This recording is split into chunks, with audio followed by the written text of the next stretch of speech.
And we are back here once again with another episode of the MSK show. And this is going to be episode 30. And we are going to be doing another segment of Indie Creator Spotlight presenting X person. And the person that will be on this episode for the segment of Indie Creator Spotlight presenting is Mr. Fish Comics, actually. This will be his first appearance on the show. So what's going on, man? Nice to meet you. How are you doing?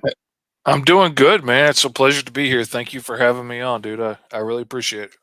Anytime. As you know, just as well as I do, comic books tend to bring out the best and the worst in people, depending on what news obviously come out. So as people know, I do have a comic book channel. Actually, it's just my name, Comics and Manga.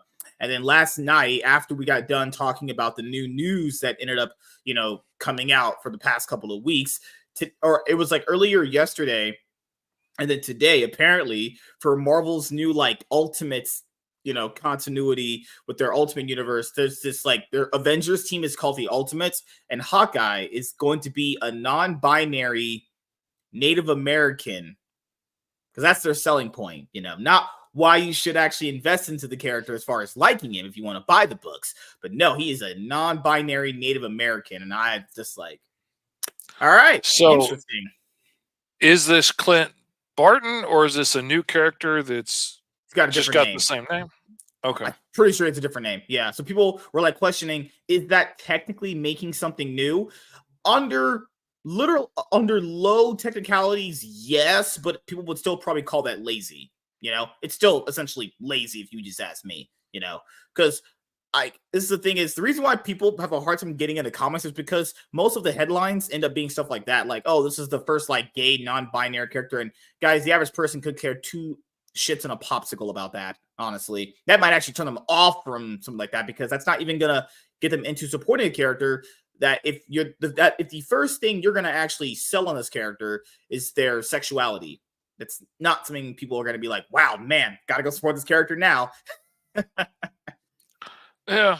I mean, I'm always torn on the creating a new character thing. Like I I would love to see new characters get created and get the kind of love and money and investment put into them becoming hits like other characters have been over the years. But new characters that take off are really, really rare. I mean, we're still reading Captain America books, and dude started out in the 40s. Like, I mean, the Deadpools and the Cables and stuff are really rare that a new character takes off and becomes huge. Like, we're not going to see the Strife movie and Deadpool was just like one of his henchmen. Like, nobody's paying to go see that movie right now.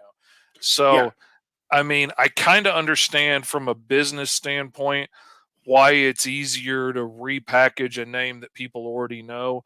Like Mhm. like Miles Morales is a really awesome character, but it's easier to say, this is a new version of Spider-Man. You like Spider-Man, right? And stick that out there and hope Yeah. that people will like this new character, even though it's basically Yeah, because they know if they do that, then that means the entire conversation around that character just gets broadened. Because this Miles Morales one is an example too. Because whenever people bring up Spider-Man, they're always at some point gonna bring up Miles Morales, and since he's tied to being Spider-Man, it makes you go like, well, is he really Spider-Man? Is he a version of Spider-Man? But I like this version of Spider-Man. I get what you're saying. And people understand from a creator point of view because when I started getting a lot more involved with my knowledge of comics based off other stuff that I previously knew, but I never expanded upon it. Basically, from who doesn't know this, if you go and create something for Marvel and DC, they legitimately think it's theirs when you publish it oh, they under own it. their Yeah. imprint, right? Yeah. So even some of the deals you signed are only gonna really reach exponential levels if your character in the book that the character's involved in sells, we're talking sells extremely well, obviously. Now, since the landscape is way different compared to what it used to be, sales are pretty just hit or miss depending on which character, right? And then the thing is, why would you want to create something new and then they own it and then you don't make anything off your own creation? The See, problem here with, that's the extra yeah, problem. Like that Yeah, it is. Yeah. incentive to create the next Superman or, the Next next Batman. Yeah. Deadpool or Batman or whatever is gone because, like when Liefeld created Deadpool, like they own it. So they can do whatever they want with it and they can, take him and run Mhm. him into the ground if they want. Like I got so Yeah. sick of seeing him guest appear in books, just like I got sick of seeing Cable guest appear in books and Wolverine guest appear in books that they didn't even belong in, just because, oh, you Mhm. like Wolverine, you'll buy the book if, we stick him in there. Yeah. And you have no control over that because they own it. Like Mhm. that's why Todd McFarlane didn't want to create Spawn when they're like, yeah, we'll give you a new book, you can do whatever you want. He could have done Spawn through Marvel and he Yeah. he might have even sold bigger numbers, but then they would own him and now Disney would own him, and he Yeah. wouldn't have any control over that, so he went out and did his own thing, which is why a lot of Mhm. people like me go out and do their own thing, because I want to Yeah. be able to do whatever I want with my characters. And if I Yes. want to kill off the main character, I could do that. It's not a great Yes. idea, but I could Probably do it. never a good idea. Yeah. Yeah, and that's the other thing that a lot of people don't understand. Is like I had to kind of talk to a lot more people in like the comic scene to kind of understand a lot of different perspectives, because like if you're an average person and you don't really understand a lot about comic books, you'll just kind of have the same general opinions that most people have. But it's really when you actually start to talk to people like yourself and many other people, you're supposed to really understand why people don't create new stuff for them anymore. Because people are Hmm. always going to ask, like, well, why don't Marvel and DC create new characters? Well, to be fair, they're not creating new characters. They hire someone to do the creating, but I get what people are saying. Why don't they promote different characters? Well, from a business point of view, if people are only really buying Batman, Superman, and Flash and Justice League books, well, then they should have the top priority, right? That's an open market right there. If people say, "Hey, I want my money to go to Superman," then he should get the most books. Honestly, I think that's fair. Honestly, This is should have the what's top proven popularity to gets it. sell for 50 years. Like, let's Yeah, keep selling that. Yeah. but it's the other problem that you run into is when the creators feel like they're not valued for their work when you have to do it under their imprint. Because at this point now, I feel like most people are just doing it either they live in a place in the world where like bills are so cheap and rent is so cheap that you could make a living off doing it.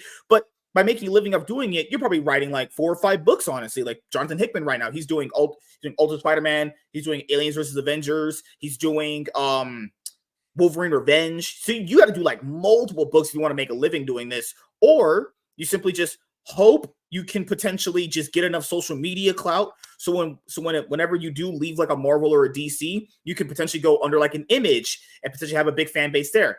But people don't understand there's so many like problems in what I just listed there. Each one of those things I just said have its own level of problems.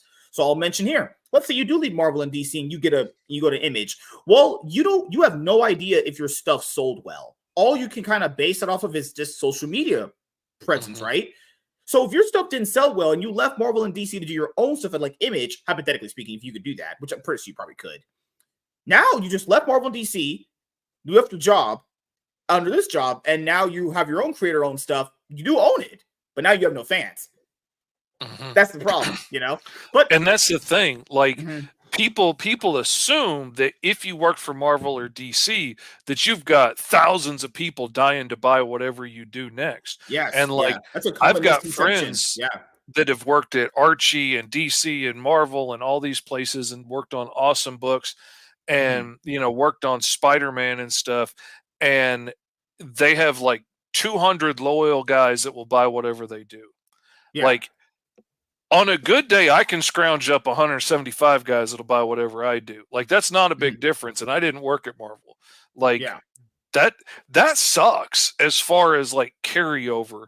And then like Mhm. going off to do your own thing, like, has its own problems because like Mhm. Marvel and DC will pay slowly for stuff, but like if I want to take my new book out to a bigger publisher and I want to take it to Image or whatever, I have to get all of that work done, send it off to them to get printed, edited, printed, shipped out, distributed, all this time. It could be 2 years before I see a paycheck from that at all.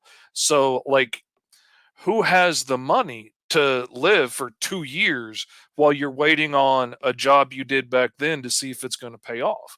Like, that's really hard to do. it's hard to step out and invest in doing your own story through a publisher like that with the delays involved. Like a buddy of mine just signed a contract with a mid-level indie publisher, and it's going to be like 2 years. The book's done, but it's going to be 2 years before he sees a dime off of it because like they have to Mhm. go through sales and returns and all this stuff Yeah. before they can pay him out. And It's you like a know, high risk, high reward thing because yeah, if you're under Marvel and DC and you like write or illustrate or letter or do any of that shit, they're doing all the back end and production work as far as like getting the book made, putting it out, and doing the distributor line thing. And people would say, "Well, if you're on your advertising, own, sales you calls, can do all this that." stuff. Yeah, they do all of that. So if you only have one job, you're just doing the one job, and then your book gets made.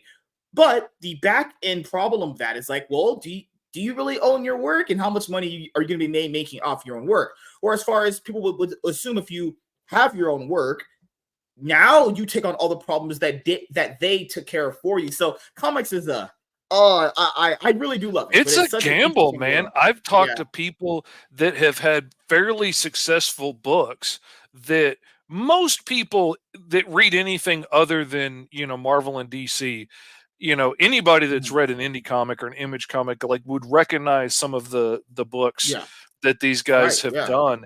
And a lot of them didn't make any money at all, mhm, or made like 500 bucks on the whole deal. And that can be really tough, by the mhm, time everything gets taken out of it. Where, like, if you want to do it all yourself and like go the true, like, small indie publisher way and like run a Kickstarter and stuff and do it yourself, you might make 3 grand or 10 grand or, 20 grand on it.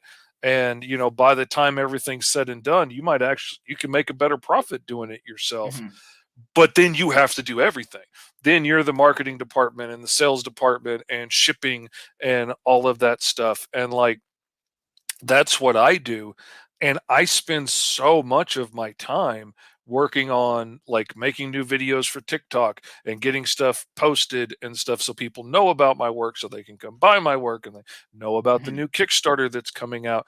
Like the time I spend setting up Kickstarters and filming mhm, TikTok videos and all that stuff, I could put out a whole nother book a month and just, what mhm. it takes me to do that. I would love to just be able to sit back and just do line art, hand it to somebody Oh else to yeah. color, somebody else can letter it. I'll just write the story and Somebody else draw the illustrates, lines someone and staples the book together, puts all the ads in there. I'd That's be why I think happy. people stay as much as they do, is because everything else is taken care of to the point Mhm, where, yeah, you're probably not making as much money, but do you want to take on all those risks yourself? Because guys, all that stuff by yourself has its own fair share of problems, and each individual thing has its own fair share of obstacles for you to overcome. But we'll start here. As I do with everyone with their first appearances, so you can get your origin story out of the way first. How was your life growing up, actually?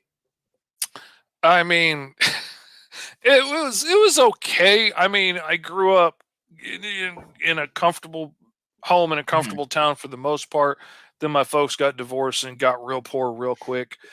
mhm, But I also grew up not realizing that I was autistic and that I had Tourette syndrome and stuff, and I didn't get diagnosed with any of that stuff until I was 30. So I just, mhm, was the weird dude that didn't fit in and, couldn't read social cues for some reason.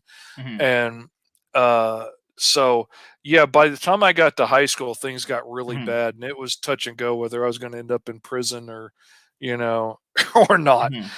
And I'm real lucky I survived that time. I'm real lucky I survived and got sober and got clean and got away from the gangs and stuff I was involved with. Mhm, And now I'm this peaceful dude that lives in a little town in Arkansas, and I sit in my recliner all day drawing comic books. And like I'm living out my childhood dream working in indie comics. And I only have this job now because of my disability, because nobody wanted to hire the guy with Tourette's because it was still mhm, so severe when I was trying to look for a job again. Like it put me in a wheelchair for 15 years. Like most of the 15 years, I couldn't walk, talk, or see. I couldn't feed myself a lot of the time. I just thrashed around constantly.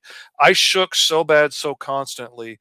I can't imitate it now, because I've given myself so many concussions over the years from shaking my head that Mhm. if I shake my head no too hard, I will give myself another concussion.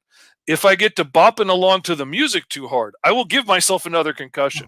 I've had to take songs out of my playlist because I like them too much and I get too excited, and then I give myself another concussion.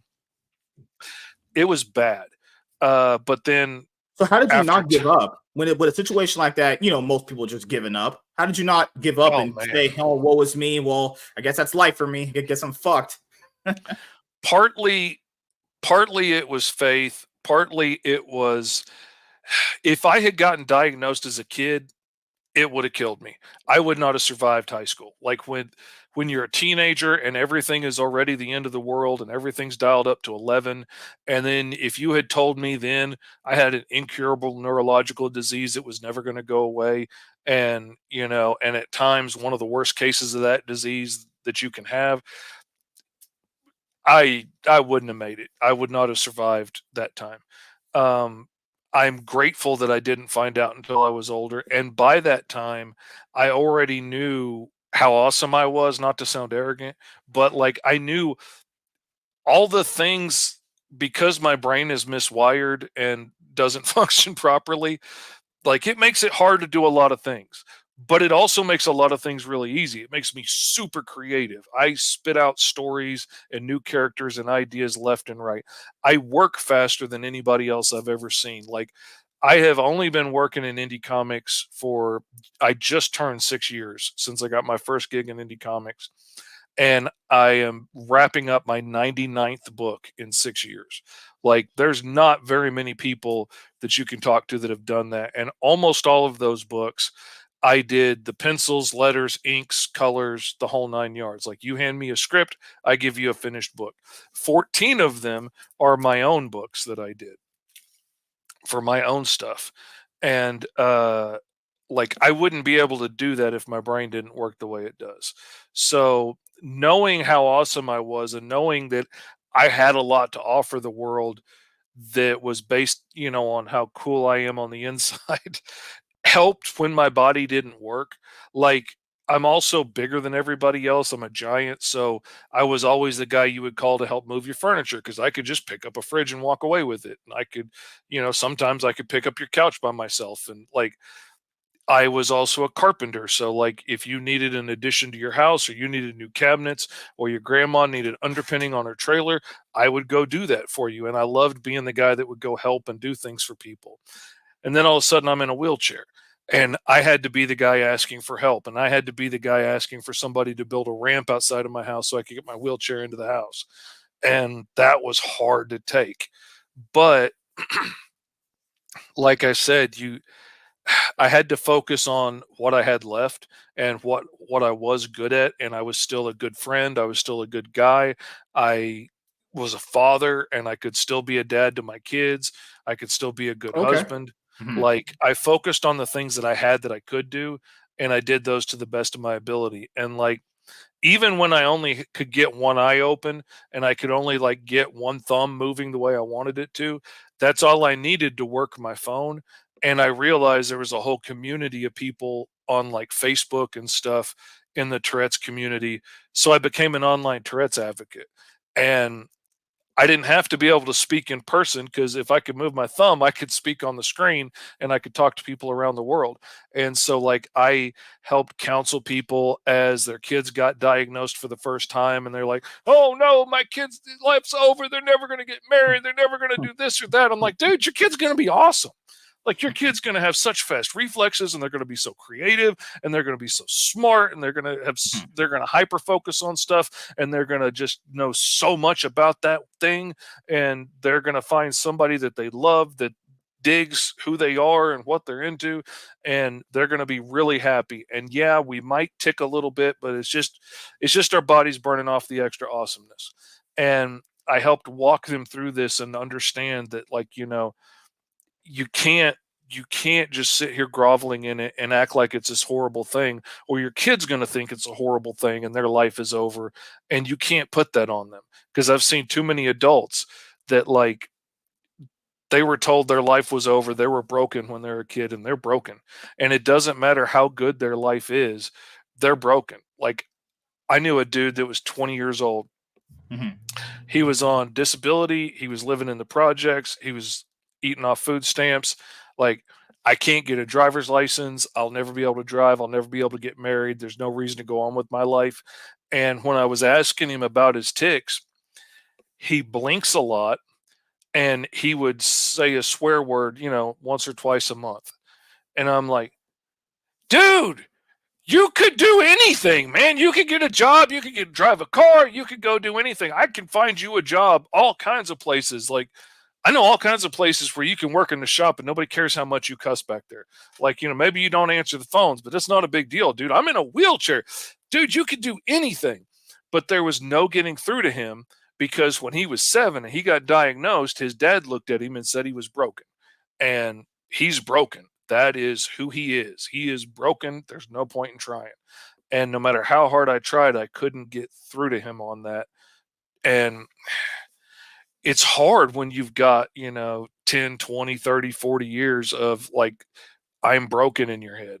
And that was one of my biggest thing when talking with parents is like, you can't put that on them. You can't let your fears or your disappointment, sour them. You got to approach it from okay, this is one of the other things that makes you cool. You're good at soccer and you're good at this and you're good at math and and you got ticks. That's okay. We're going to make it. And the parent attitude makes a big difference. That's part of why I published my first book, which was a superhero team where one of them is the living embodiment of Tourette syndrome and the other has ADHD. It was just purely aimed at inspiring kids to focus on the things that make us awesome and not the things that people are going to pick on. And That's the other thing that a lot of like guys just don't understand. At least ones that are going through a problem is given how guys are and how most life is for guys, you just kind of have to deal with whatever deck of cards you're dealt with. I think there's a saying for it, like back when I was growing up, you're kind of just dealt with the hand you're given kind of thing. And you either can make the most out of it or you can basically just sit there and just kind of play the hand you get. So if anyone doesn't understand what it means, basically you can either play out of your bad hand or you can just sit with the bad hand and keep taking losses, honestly.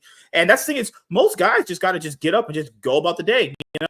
Something bad happens to you, you get like good few days to sulk it in, figure out a plan, and move on with it, Because mhm. wallowing in problems and not trying to figure out how to make it better or live with it in a much more sense of like, I know this is the problem, but I can fix it is not going to help anybody. You got to figure out how you're going to work with this problem and move forward with it. That's the reason why most guys end up failing. Or, I've never even liked it when guys like kill themselves. I hate it. I hate people who Oh, do suicide, it's honestly. Because if a guy does that, like let's say he offs himself, he has a family. Now that daughter or son, whoever he fucking has, so the wife loses a husband, so it's automatically devastating for her. She's already mentally destroyed. He'll never see his kids graduate high school, get married, or whatever. All the special things you do in life, those holidays are gone and everything. So yeah, I understand guys have it tough, but that's what it takes being a guy. You got to it's do some 12-hour it's shifts. brutal, man, and it's sinister. And nobody gets there without thinking that this is going to be better for my kids. They'll be Yeah. better off without me, but they don't realize in that moment how much damage it does to the kids and how much more likely they are to follow in that example. And I've lost so many guys in my life. It's hard to keep count anymore because there's at least 2 or 3 more every year that I'm adding to this list. And my stepkids, their dad killed himself, and it's seeing the damage that it's done to them. Yeah, It it's breaks my damage. heart, man. It's It just damage lays that you waste to just everything. Yeah, it's damage that people can't actually fathom even the more you think about it. Because now, and that's actually good you adopted the kids. I heard a lot of people doing that more recently. It's a good thing. Some people. There was a guy that had a comment in a video where he was like, "Well, this person's daughter killed themselves, but that wasn't really her real dad." It's like, whoa, there. If someone takes in an adopted kid and they're like 5, and you raise that kid till they're 18, all they know is you as dad, like an All add-on. but one of my kids is adopted, and Really, I you have 4 forget adopted all kids. the time. I've How many kids you've adopted though? oh man, I got a mess of kids. Oh god, uh, you got black kids. Oh man, my daughter-in-law is black as they come. She is so So hold on. beautiful. If My if she's my got skin, grandbabies are a beautiful mid-tone. My older 2 boys are Filipino.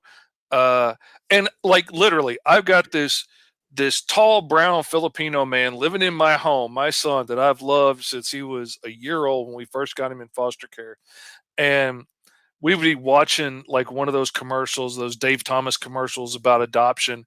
And I'd be talking to him and I'd be like, I always thought about adopting. And, I know I would love the kid, but I wonder sometimes, like, would it feel different than your own kids? Or would there be some kind of, yeah, yeah, it would that's feel usually different the yeah. and all this stuff, like you just wonder about this stuff. And he'd Mhm. look at me, he'd like, Dad, I'm adopted, right? And I was like, oh, dang, you are, aren't you? But like I forget because he's my boy. Like he sounds Mhm. just like me. He talks just like me. He's got my sense of humor. His brother has my temper. Like they couldn't be any more like me than the one biological kid is like me. Mhm. And I'm greatly blessed. I've got a menagerie of kids from all around the world that call me dad or uncle, and I'm greatly blessed. And So yeah, I yeah, love it. that's the thing. Is I couldn't understand what he meant there. It's like if you took care of a kid and starts like they're like a baby or a kid itself, yeah, to them, they are your dad, essentially, you Mhm. know? And when a guy does that to themselves, when they take themselves out, like factor in that kid is gonna have thoughts about like, damn, I can never speak to that person ever again. I can never have a conversation with that person again. Factor in, you only have one life. So when that's If he over, it's did it, does done. that mean I have to do it? Am I going to end up in the same place he's gonna end Or up like in? you're questioning your life decisions of like, what would Was it he my think about fault?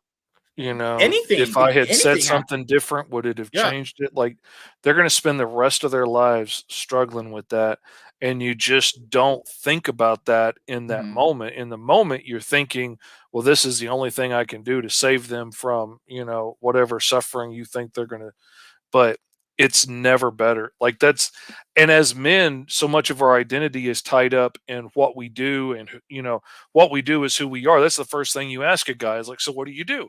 And you know, I've been blessed to be able to get to walk several men through becoming disabled, and it's a hard thing, and when I see it happening to somebody around me, I make sure to come up alongside them and walk with them through it because it's gonna suck, and they're gonna be like, "No, no, I'm good." I'm like, "No, you're not. I'm gonna be here no matter what because things are gonna get hard." And when your whole identity has been like, "I'm a carpenter," or "I'm a builder," or my whole identity was what a hard worker I was and what a doer I was and how generous I was with my time and my money and my abilities and helping people. And all of a sudden, I couldn't do that anymore.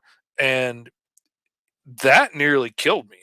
And I've seen the same thing happen to several guys as they've gone through this, and I was like, "You've got to let yourself mourn the loss of all the what I was gonna do's and all the like. I was gonna go kayaking in Hawaii. I was going to build my own house. I was going to do all these things, and now all of a sudden you're losing them like you've lost a child or something." And you got to mourn that loss, but you can't wallow in it. You have to look for the things that you can still do. And like, one of my friends, he wasn't the breadwinner anymore and he wasn't this and he wasn't that, but he was there to wake his kids up every day from school and he was there to make them breakfast every day. And eventually he got to where he could drive again and he could drive his kids to school. And like, taking care of his kids became, you know, the thing to fill in that spot in his life where being a plumber had been that thing before. He was a plumber, he made good money and he took care of his family. Now he's taking care of his family in a different way, and still being a dad, still important.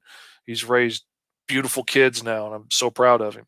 And it's tough, but we're so stuck in that idea of what we do is who we are and stuff like that. And you got to be more than that. You got to be more than that. You got to be willing to bend because you don't know what life's going to throw at you. Disability is beautifully. It is the one minority that anybody can get put in at any moment. Like one slip on the soap, one car wreck, one accident, one choking on the wrong thing can it land you right here with us in this community and you never expected it. So, be ready, be flexible. That's all I'm saying because you don't know The what's other thing I'll coming. ask you is, what is your story about how you got into comic books? Actually, you always a DC or Marvel guy growing up, I imagine. Oh yeah, I mean I loved the big guys. I loved Spider-Man.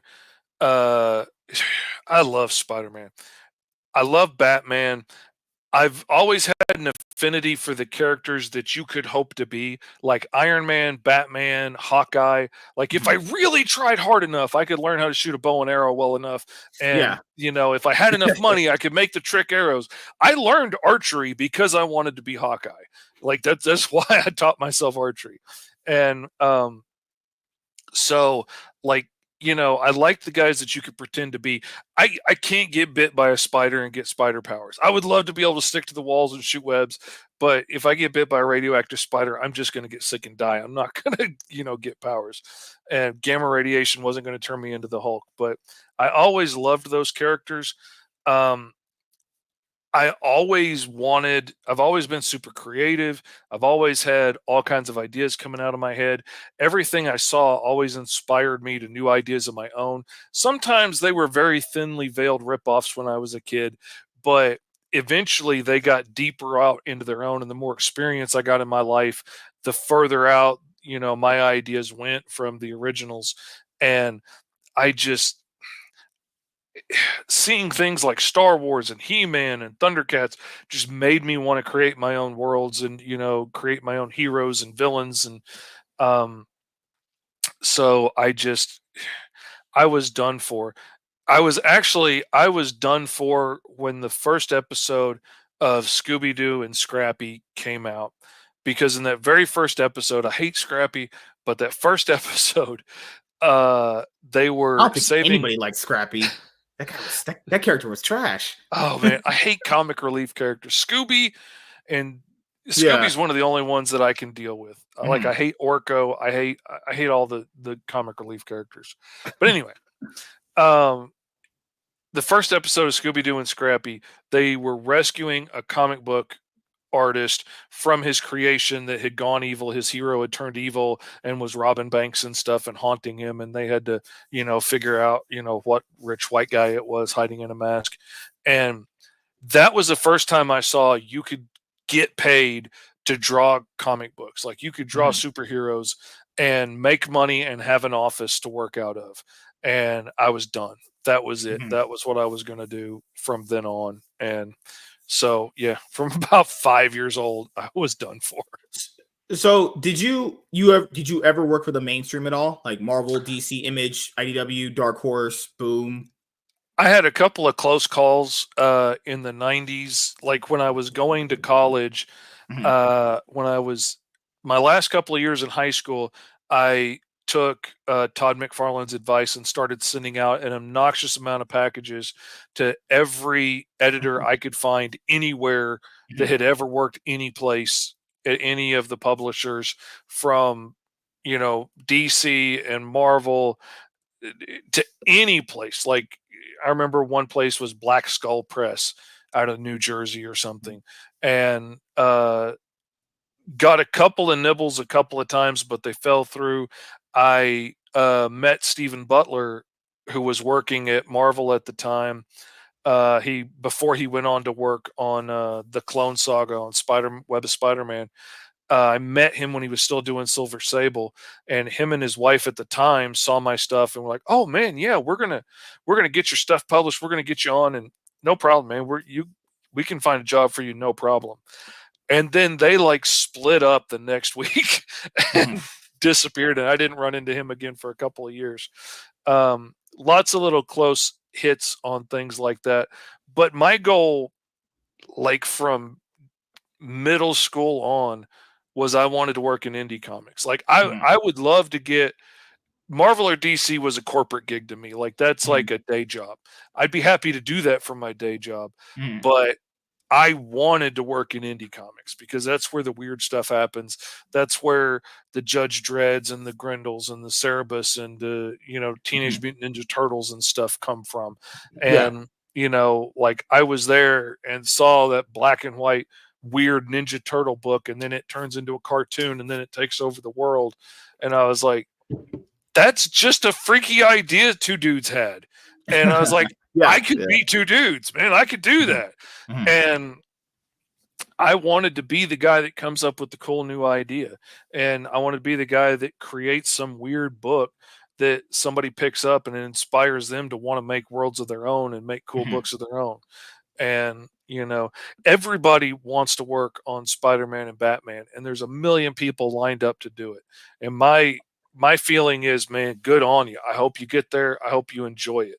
Like if somebody handed it to me, okay, yeah, I mean, I'd do it for a minute, but that's just I want to tell my own stories. I got way too many of my own stories to tell. I lost too much time in a wheelchair not being able to draw, not being able to do my own stories. We don't know how much time we got left. I don't know if I got a year left or 20 years or 30 or 40. Mhm. I'm getting as many of my stories told as I possibly can between here and there. I'm telling you that much. So the other thing I'll ask you is, you were there when Image Comics began, right? Oh You were yeah. there for the boom. Well, that's the boom of That ruined Image, me, dude. and you were also there for the collapse of the industry in the '90s, actually, as well. It was Yeah. crazy. Is Jim Lee, Tom McFarlane, and Rob Liefeld there? Well, Rob Liefeld is apparently coming back to Image to do Youngblood in 2025. He's going to be doing something really big there. Apparently, Tom McFarlane, obviously, he's rich and successful and still does Spawn. Jim Lee is still as lazy as ever and still doesn't get things done at all at DC, as you would probably know. And I feel, what does Jim Lee do at DC? Kind of like my dad's influence in my life. Nothing, actually. That's it. Jim Lee does literally nothing. So for you, did you actually think Image Comics would last as long as it did? Because looking back now, because I had to kind of watch all that through like documentaries and some shit, it's crazy because I don't think that'll ever happen again. Honestly, something like that to happen the way it did, there's no way that'll happen again. I Oh guess people say man. Comics Gate was it, but that's There that ain't was nothing. such a combination of things that hit at one time that would be hard to hit again in that way. But then like it's hit before. Like, Marvel Comics survived and thrived in the war and stuff because GIs were getting comic books in their rations and stuff and reading them and passing them around and and then started reading them when they got back, and that created a boom, and then their kids are reading them. So like things can come together, but like if the speculator market hadn't been checking out comics beforehand, then this handful of guys wouldn't have been as big of stars as they were, because a whole lot of their books that were selling were being bought by people that thought they were going to make $1 million off these books down the road, which drove them to stardom, which drove them to getting into TV commercials and stuff, which drove more people to paying attention. And oh, everybody's buying comics now, and you can get rich on comics, and so more people are paying attention. It's a crazy cycle of things that all hit at one time. Like you had some guys that were willing to go out on a limb and do weird stuff that was out of the box, and the regular fans liked it. And because the regular fans dug it, then the speculators came in and everything hits at the same time, and it creates this vortex and creates these superstars. I didn't think that could last forever.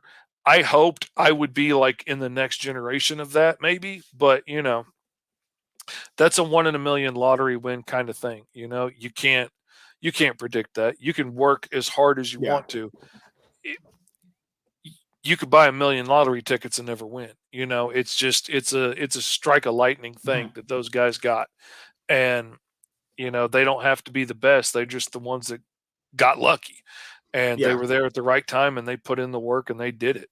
And I didn't expect Image to still be around now, to be honest. Mhm. Like I figured, like most indie publishers, I figured they'd have maybe 5 years and then they'd be gone. Because like Yeah. even Neil Adams went out and did his own years before Image. He did Mhm. continuity comics, and I freaking loved them in high school. They Mhm. didn't last long. Looking back objectively, they were pretty poorly written, but Yeah. they looked beautiful, but they weren't great written. So, It's like these guys are very good at art, but the writers were their friends in college who probably wrote mhm. about bullshit. They probably write like, "Oh man, I saw this girl and I couldn't stop looking at her, but then I went outside and fucking I fell down the stairs and got powers." I'm like, okay, I wouldn't want to read that shit. That sounds like actual trash. But to be fair, Yeah. Twilight sells very well, and that's mostly considered trash, honestly. Yeah.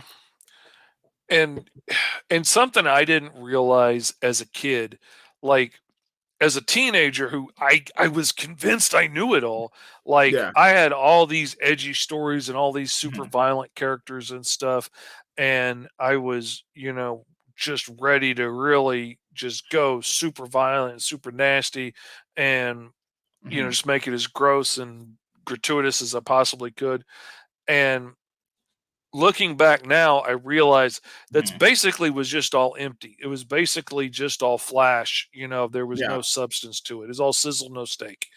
And now that I've got some years on me, it's the actual experience of my life that makes my story so much more interesting and so much richer and Mhm. deeper, and makes each one of the characters richer and deeper, and they're not just a caricature of somebody or a stereotype of somebody, but everybody has their own little quirks and their own little Yeah. problems and issues. And I wouldn't be able to do that if I didn't have that experience. Mhm. I could draw flashy stuff as a kid. I didn't have the depth to make it Yeah. rich. Like one of the stories that I just got funded on BackerKit a few months ago, I've literally been working on for 30 years.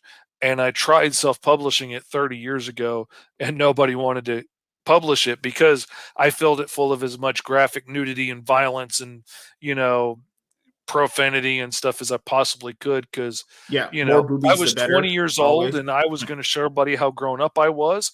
And I didn't realize that most grown ups don't really talk like that. And, so I made it as gross as I could. And then nobody wanted to carry it. And if they were going to carry it, it had to be wrapped in brown paper, sealed in plastic in a back room that you had to show ID to get into. And they wanted 80% of the cover price to hold it on Mhm. consignment. I can't afford to do that. And if you Right. can't flip through it, nobody's going to want to buy it. And so it didn't get published. And now I'm glad it's not out there with my name on it. But now the story isn't just a power fantasy about, time travel and not having any rules and you can just do whatever you want. Now it's this complex story about who we are at different stages in our life and who you are when you're a kid and you think you know it all, who you are when the world kicks you in the teeth and, you have to pick yourself back up, who you are as a wise old man, who you are as a father, how you can try and do everything possible not to make the same mistakes your parents made and make all new mistakes and still have your kids hate you. And like all of this cyclical stuff wrapped in time travel adventure nonsense. And it's such a better story now than it would have been if I had managed to get it published when I was So 20. So what is your specific area of expertise? You draw, I imagine you draw. So you Yeah. draw, write, and what else do you do? Do you illustrate? Do you pencils and inks? And do Oh you yeah. letter as well? All you do everything essentially. I do everything but editing because I can't see my own mistakes to save my life. I cannot find crossbar eyes in the middle of a word to save my freaking life. They're the bane of my existence. So I Uh, imagine you save a lot of money on like your crowdfunding campaigns because you're able to do everything. So I'll ask you this: how do you get people interested in your work then? Because that's the biggest hurdle for an indie creator, more than like someone working for the mainstream, is because well, the mainstream will promote your work because they're yeah. obviously have huge platforms. You're some random, nobody out of a basement potentially. So how do you get people interested in your work after all these years? Honestly, if you would offer that as advice to new people doing this too. Social media is the best tool we're ever going to have. I mean, and particularly new social media, because new social media is usually kind of fair and you have a better chance of getting in early and getting seen by more people before they get to the point to where the site's trying to monetize everything. Like TikTok was amazing a few years ago for getting your stuff out there in front of new faces and new eyes, and you could you could become worldwide famous overnight on TikTok pretty easily. And now they've started monetizing more and more stuff, and now they're getting to the point Facebook's been at for a long time, where they want you to buy ads so they'll show it to more people, and they're going to start throttling your stuff back more and more, to make you pay to get it out there. So it's already starting to suck. TikTok's the best out of the social media that I'm on right now for still getting in front of new eyes, and I still get like 100 new viewers, followers every month That's or what I so. heard. Is that like TikTok might be kind of cringe to most like people your age, but to get out there in front of Oh new people, man, because people always I clamor love about it. this new audience. The thing is, well, you have to kind of go where the new audience potentially might be. To be the modern audience is a unicorn that doesn't exist, but there are Yeah. new people out there to get involved in And with. that's But you the got to thing. go to There's those there's platforms though. always somebody new that hasn't read your book, especially when Oh, it's an indie always. book. Oh yeah, for So sure. Yeah. that's why I'm a big fan of like buying my books in bulk.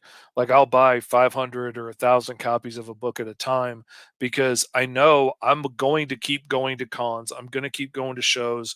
I'm going to keep seeing new people that haven't seen my book and sell it to them. I'm going to keep selling it in the TikTok shop. I'm going to keep selling it on my website. Mhm. So I'm going to burn through those books in a year or two tops. Right. And, I'm not worried about it. If I have copies on hand 10 years from now, Mhm. let's say, I will still be selling them. So, it's not the end of the world. Um, but yeah, I'm all about, following new social medias. As new things spring up, I try and check them out and see, does this feel like some place that I can invest my time in? Does this feel like some place I get? Like, I never really got Twitter. I don't know why, it just never clicked with me. I never could come up with anything that got any traction on there.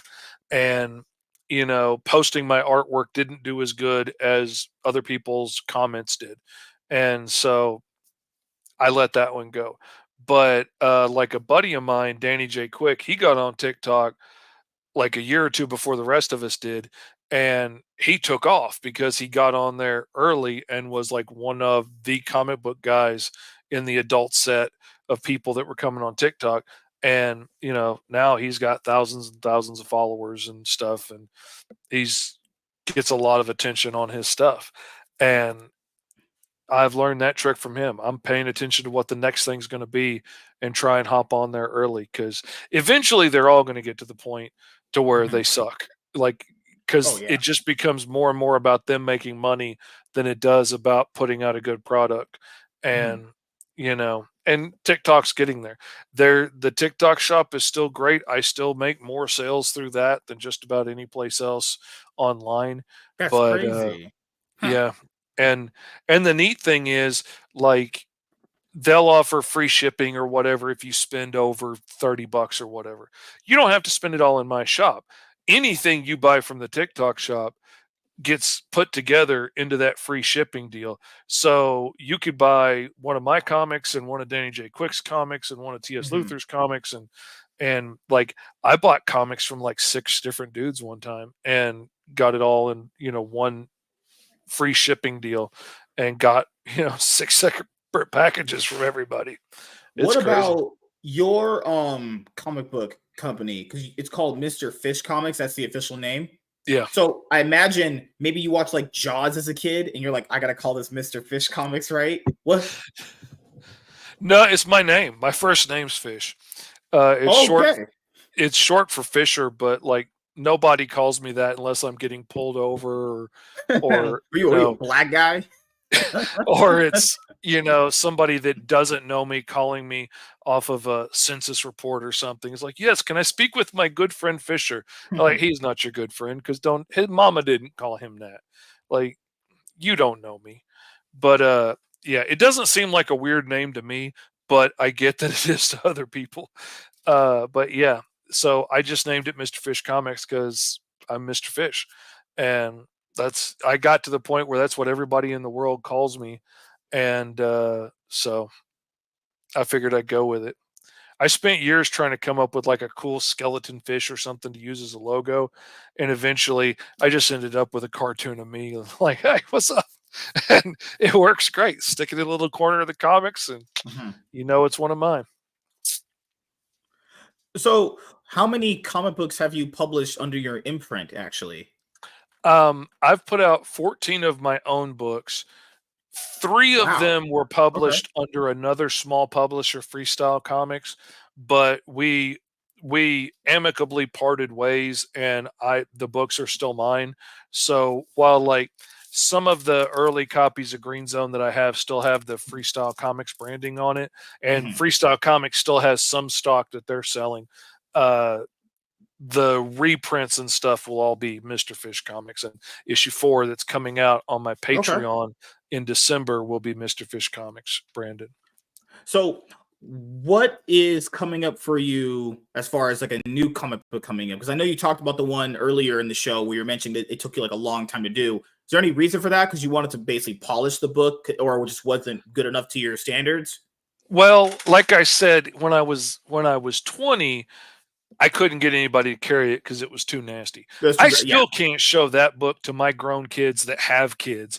I still don't want to show them how nasty it was, because it's bad. It was gross, um, admittedly, and then like life happened and I had kids and I got a day job and I started working in t-shirts and signs and other graphics and stuff so I could pay the bills. And then I got disabled for Yeah. years and was in a wheelchair and couldn't hardly draw at all for several years. And then when I got to where I could start doing a little bit more work, I started drawing again and I started reaching out, and I helped a friend with one of his books for free just to Mhm. see if I could do it. And I could do it. So then I reached out and started looking for work and got my first gig. And then things just took off. I published my first book on Kickstarter, and I was planning on doing the second issue of T-Man and Hyperstrike right after, but I got so busy with job offers doing other people's books, and like I'm not going to turn down your money today to pay my bills and feed my kids to work for Yeah. free today on my own book, hoping it pays off next month. Oh, for So like, sure. Yeah. yeah, I'll take your check today. Absolutely. Yeah. Yeah. And I I started offering a deal. So if a bit of advice to any young people that are wanting to start out in this business, first build up a reputation. You've got to build up a reputation of being able to hit deadlines, getting the job done, having happy clients. Always do your best work. It does not matter what the client's paying. It doesn't matter if they're a jerk. You do your best work as the best you can do in the time allotted. You hit the deadlines. You leave with a happy client. You don't have to like them, but they need to like you and they need to say good things about you, Yeah. because that's who you're going to depend on when you try and get the next job, to say, "Hey, you can talk to Mhm. Roy and I just finished a book for him, and maybe you don't ever want to go back to work for him again." Personally, my client Roy, I love him, but there's other ones I won't name that I don't want to work with again. Uh, I'm too busy and too expensive to work with them now. They don't want to pay my prices anymore. But I worked dirt cheap prices in the beginning. Like I did full color and letters, finished book ready to go out the door. I started at $60 a page for a finished comic book, which is freaking ridiculous. But it got a couple of books under my belt, and it showed people that I could hit deadlines and that I could do what I said I could do, and the clients were all ecstatically happy with what I did, and I did my best work. So when people looked at it, they're like, "Oh wow, this is good." I didn't phone it in because they were only paying $60. Mhm. And I've seen people that do that. People don't know. People will never know the behind the scenes story. All they will know is this is your artwork and this is your name. This is the kind of work you do. If it's wildly different book to book, they don't know that the client was a jerk. They don't know the money was different. All they know is your work is wildly inconsistent. And always do your best work. You can raise your prices later, but you're never going to be able to go back and redo those pages. So always do your best work.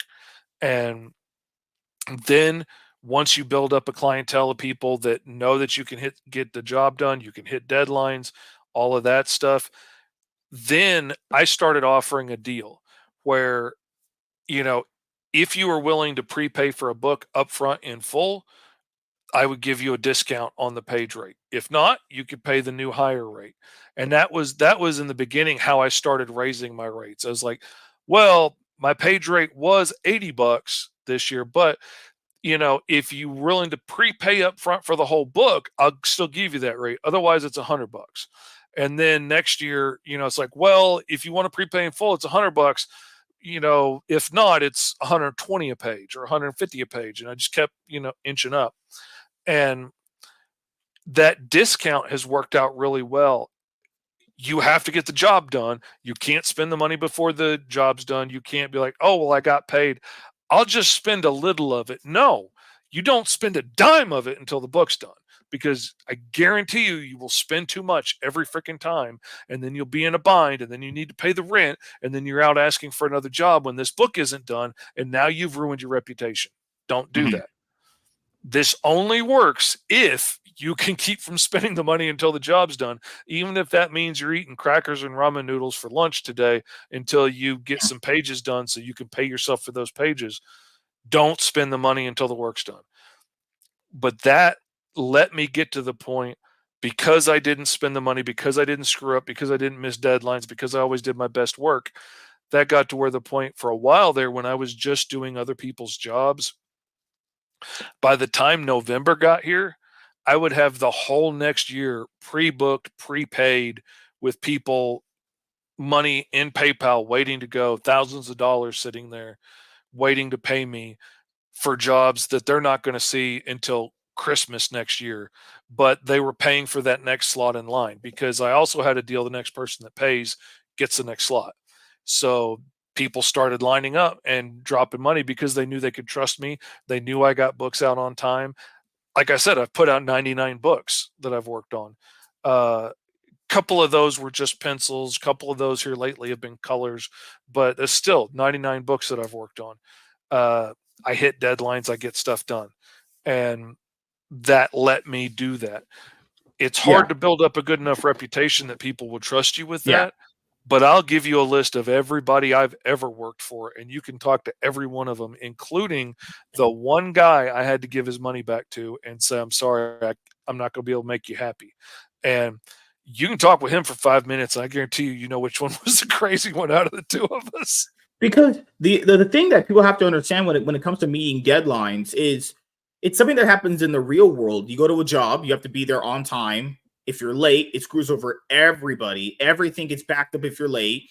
And it just shows a complete lack of discipline if you're not Oh, yeah. willing to finish your work on time. Because artists can be straight up weird people, and in a way that's like, well, I'm gonna just do it when I want to. My art takes time. Why can't you do quality I work don't in a feel the timely fashion? creative spark. I feel the hungry spark, man. I got bills to Yeah. pay. I got groceries to buy. The mortgage needs to be paid on this house one Oh, way yeah. or another at the first of the month. Like, I don't get to sit around and say, well, I don't feel like drawing today. I Yeah. don't have And that have you luxury. noticed that? Artists will do that, and they'll just say just the most absolute stupid things. And you can realize why these people don't work in the normal world sense of like having a job, because they think they're drawing some pictures on a piece of paper, and that means their basically their sense of self-worth is so higher valued. And it's like, dude, just get the shit done on time. It's not It's you're asking like it's you're not asking for an arm and magic. a leg, you know? It's not a piece of my soul. It's not some magical ethereal thing that I've conjured from the heavens and put on the page. It's work. It's a skill set that I have honed over 45 years of hard work and practice. And yes, I was the best artist in kindergarten, but all that meant was I could draw a dragster out of a triangle and two different sized circles better than the kid next to me, because I scribbled on the back of the wheels to make smoke.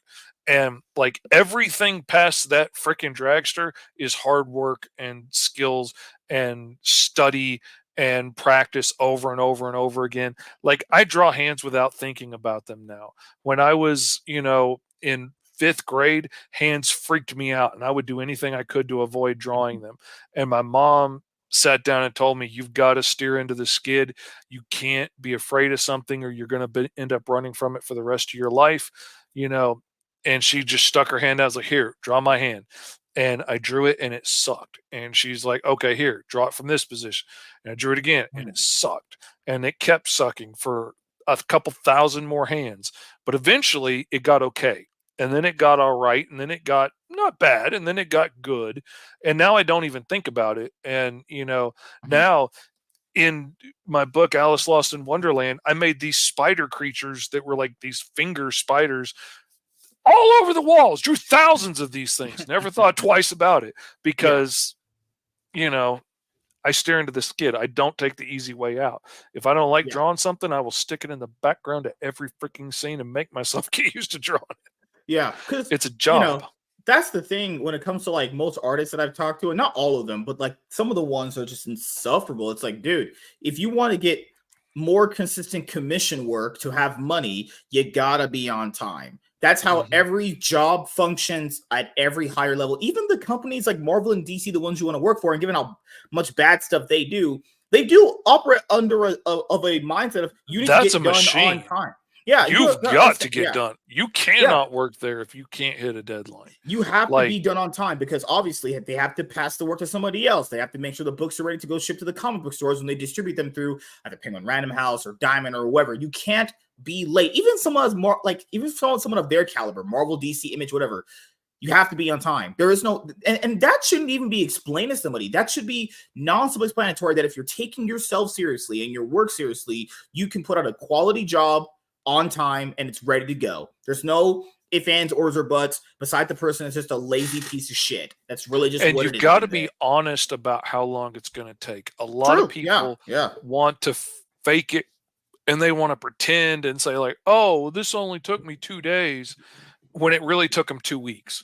And, you can't lie on this because when they give you if they say, "Okay, if it takes you 2 days per page to get this done and it's a 10-page story, then we're gonna give you 20 days to get it done," and it really takes you 2 weeks a page to get it done, you're gonna get found out and you're gonna lose the job, and they're gonna have to bring somebody else in to Mhm. fill in for you at the last minute, and that just screws up everything. And that's one reason that I tend to prefer working on my own because I only have to worry about myself and I know how fast I am.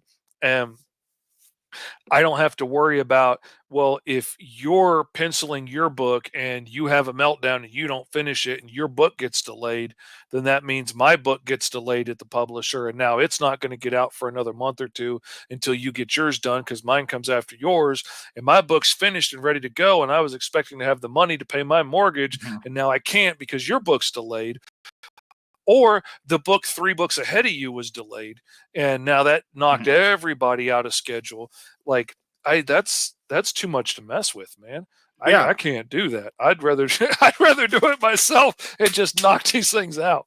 Yes. Some gamer chick says one of my favorite mangas is about manga editors, and the running gag of the story is that at deadline time they are all prying the drafts from the mangaka because they're late. Oh my god. Yeah, and as you guys know, this is a story about Tai Kubo, who's the creator of Bleach. Shonen Jump is very strict with their deadline to the point where this man said for about a good 10, 15 years, he had 5 hours of free time a week. See, when I heard That's a that, little, that's crazy. Imagine 5 hours of free time a week, not a day, a week. see, I'm telling you though, when I heard that, my first reaction to that was like, "Oh my god." I looked at my wife and I was like, I have no idea what I would do with that much free time a week because I don't have it now. Like, if I take that much time off in a week, that's like a couple of pages that I'm not getting out. Yeah. And, I I literally work 16 hours a day most days, Mhm. usually 6, 7 days a week. And, occasionally I will take a day off a week because we have You to know, go. Like, I had to take yesterday off because our son had a band concert in another state, so we drove up there for the competition, and visited family and stuff, but Mhm. it killed me the whole time. I'm freaking out. I was like, man, you know how many pages I could be doing right now, and I'm Oh in the yeah, car. yeah, I'm yeah. not being nasty about it, but it's eating at my No, brain no. because I'm like, I oh tell people man. whenever you're a content creator or a person that does what you do, you're at work just thinking like, damn, I could be home right now doing that exact thing, getting it done. You know, because when you get home and you're tired, you're like, damn, I can't really get to it now right now because I am tired. I got to rest up actually because I got to be in the right mood and mindset now that I'm older to really get Mhm. into the swing of things. 'Cause back when I was younger, I could just go home, put on the headset, microphone, do the video. I can't really do that now Oh because yeah. I'm just And like, dead. and I'm the same way. Like, I have to time my content creation around Mhm. when my Tourette's is doing well, because like a friend of mine wanted to have a meeting this morning, Yeah. and I was all for it, but I couldn't speak. My jaw was clamped shut and I couldn't talk. Oh. And so like there's a whole lot of times that like I would love to film a video right now, but I can't because either I can't stand still or I can't talk or I'm going to look like I, having a seizure. And I want to be understood in my videos, so I try and do it when I can speak clearly and stuff. So like I have to time stuff around that.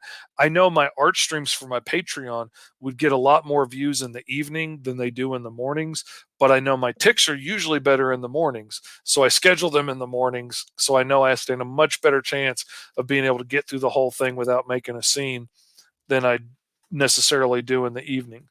And Gamer Chick says, sounds like when I was writing The Black Butterfly for 3 years, I was working on that whenever I was on break at work, before and after work, and all of my days off. Yeah, same thing. Yeah, oh yeah. and then, damn, when you're just reading comics or doing anything creative like this, I'm at work thinking like, how many episodes am I gonna get to upload on the podcast today? Because I have my episodes on Spotify and other podcast platforms, and I'm like, I'm all backed up on that. I still haven't even uploaded the rest of the episodes from like my other two podcasts. I haven't even got a chance to uploading this one yet, because my other bigger one, I failed on it. So I wanted to finally do a one final restart. I'm like Marvel Comics, views were getting low. I got to do the number one restart. It's how it works actually. So it happens. And then you're backed up. You're like, you know what? I'll just take it one day at a time. And then I always factored in just write out goals you want during the day or throughout the week. So for myself right now, recently, I want to get 3 comics read and reviewed, upload videos, maybe read a trade a week, get that reviewed up. And for this channel, 3 videos a week, I think is fine right now, or maybe more. But I want to have like a consistent, like, hey, I'm doing this to, keep things flowing. So yeah, you just got to get in the mindset, everyone, to get your stuff Schedules and done. alarms help me. Like Mhm. I've started making schedules about when stuff needs to be out by, Yeah. and I set alarms on my Amazon based AI device. I Oh don't want to say God. her name and set her off, but I have alarms set on her to go off all freaking day Miss long Alexa. She's and so reminding alert. me like, it's time to take your pills, it's time to get to work, it's time to eat lunch because I will straight forget to eat. And That's probably not good for you in your condition not to eat. oh no, yeah, it makes my ticks way worse when I don't eat or drink enough. Mhm. And so like I have all this stuff set to remind me. I have it set to remind me to update Google Calendar because like I'll forget to put in my calendar like at the end of the day some things I did this day because I know I'm going to want to look back and know like when did I finish that book and when did I order that book and when did I place the order for that one, when did they ship, stuff like that, so I can see how long things are taking. So like yeah, the notifications help because my brain does really good at some things, organization not so much. So I try and outsource as much of the organization as I can into notes and calendars and stuff Mhm. around me that I can see and visualize, and not try and keep running in the squirrel wheel in my brain. Well, also people, yes, on your phones, instead of having like an alarm, because everyone's phone's always on vibrate. There's alarms on there. There's notes you don't have to buy pen and paper. There's a note app. You hmm can just download many forms of them. I I have a have note. like 600 stories written in that notes app, like Yeah, all those kinds of notes. Yeah, story yeah. ideas. I have so many things written in notes, and actually statistically proven through many outlets. Actually, writing things down makes you remember them more consistently hmm instead of just being like, "Oh, I'm And just it gonna remember to do and this." it takes it off of my anxiety because I'll True. Yeah. stress out so hard trying to remember it that I'll spend like half the processing power in my brain going over and over and over and over Mhm. it, especially at night. Like if I get an idea while I'm trying to sleep, I Yes. can't sleep for the rest of the Me night because I'm neither. I have to go constantly write it down. I always going write it over down it. whenever I do it. If I Yeah. just pull up my phone and jot it down, even if it's half nonsense, I jot it down, it's done. I can usually go back to sleep and then wake up Mhm. in the morning and make sense out of what I put down and fix it. But I get my best ideas when I'm sleeping. Yeah, right when I'm on my bed resting, I'm like, oh, I gotta write this down because I'll forget it. I gotta do this video, so I'll write it down. And then I can't sleep until I write it down because I want to make sure it's written down. That way I remember to do it. Even if I haven't done it yet, just knowing that I've put it down there. So because sometimes I'll forget my damn, like, hear this note. Oh, I'm supposed to do that. That's another good thing. Gamer Chick says, I just have warning alarms to let me know when I need to pay attention to the clock so I'm not late to work. So, Oh, oh man, I have alarms set to go off repeatedly before like my podcast on Friday nights with my buddies, 5 Star Fridays. mhm. I have one set to go off like 2 hours before, an hour before, a half hour before, because I need I just need to be reminded because I'll be like, oh, okay, I've got an hour. Let me just work real quick, and then like five Yeah. hours will go by. So I gotta have those reminders to keep hitting me and be like, oh, well, you know what? I got an hour left. I really could use a shower. Let me hop in the shower real quick and shave the head and whatnot, and get all pretty for the show. Yeah, same here. It's like all and I even told this as this was my New Year's resolution back at the end of 2022 was to manage my time better because I feel like my time was not being managed enough. And to be fair, it's a lot better than what it was. So that was one of those New Year's resolutions that actually was one that I can work on because when I realized how much time I was wasting on some things and not applying to other things, it made me actually get things done. So even going toward the end of this year, if I have a New Year's resolution for next year, probably just work on my time management a bit better. Each hour I should be doing something and it matters to the next hour. Don't waste an Mhm. hour, and don't spend too much time. I'd spend too much time napping sometimes, and I waste like 2-3 hours. And those 2-3 hours I could have got something done, you know? Yeah. Oh, I feel you, man. And like sometimes I have to just stop, and the way I work, sometimes my body's just like, "No, we're done. We're taking the day off today." And I have to just relax and let myself catch up on TV shows I haven't watched and stuff and just take the day off. But yeah, I try and keep an eye on how much time I'm wasting on things and try not to get lost down the rabbit hole. Like I've started scheduling all of my social media posts and stuff ahead of time now because I can schedule them on the computer and then I don't get lost like, oh, let me make a post on TikTok real quick. And then while I'm waiting for it to upload, I start scrolling and then I lost an hour scrolling TikTok because, I got lost and now I'd lost an hour of work. So I can sit down and spend like an hour and schedule out a month of posts on TikTok and Facebook and Instagram and stuff and have that taken care of. I just edited up, I spent a day and just edited up a whole bunch of videos, edited down a whole bunch of clips from my art streams and stuff on my Patreon. And I got stuff scheduled out for like the rest of the year. There's something posting for the rest of the year now. And I I felt bad spending a whole day doing that, but I just freed up a whole lot of time for the whole rest of the year. So that was a good investment of time. That was worth it for me. Well, the last few things I'll ask you, man, before we head out of here, because I get to my other podcast that I do on Mondays. So the panel shows are Monday, Tuesday, Wednesday, and Saturday now, because I have to free up some time to get some other content that I want to do on the channel, actually, which is do you have anything planned coming up in 2024, going into 2025 that you want to let the audience know about? Yeah. On my Patreon, you could subscribe for like $10 a month and get a new physical book shipped to you every month. I've been doing it for 14 months now and I've shipped out Oh 15 shit. books. And the fourth book, right now I'm doing the series Green Zone, which I already had published, but it hasn't gone out on my Patreon yet. So I did issue 1 month before last, issue 2 was last month's book, issue 3 will be this month's, then the source book, and then the brand new issue 4 will be coming out at Christmas. It'll be a Patreon exclusive. It's the only place you can get it. Mhm. So you can sign up Mr. Fish Comics on Patreon and get that there. Next year, the trade paperback of the collected Green Zone and all the other side stories and stuff will be coming out, which it's a really cool series. It takes place in a world where it's illegal to be born with superpowers. And so if you're born a mutant, you lose your rights and citizenship. You get shoved into the ghettos, into these Mhm. blocks, which are these overbuilt, housing ghettos. And if you want to get out, get your green card, make a better life for yourself, you have to prove you're not a threat to humanity by like serving as a civil servant for 5 years. If you survive and don't go to jail using your powers or something, you can get your green card and move out. So it's following a group of new recruits to the police force as they're trying to survive the corruption of the police force and make it to 5 years and not get killed or go to prison, just so they can try and get out and make a better life for themselves. And you end up with a bunch of people that are poorly equipped to be cops trying to survive so they can make a better life. Like Virgil's an 8 foot tall lizard monster. He looks terrifying.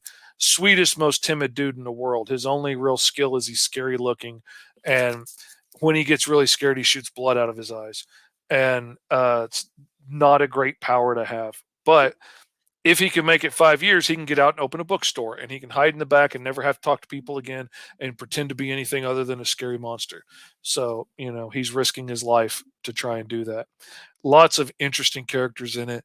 The trade's going to be really awesome. It's going to be hitting Kickstarter and stuff at the beginning of the next year.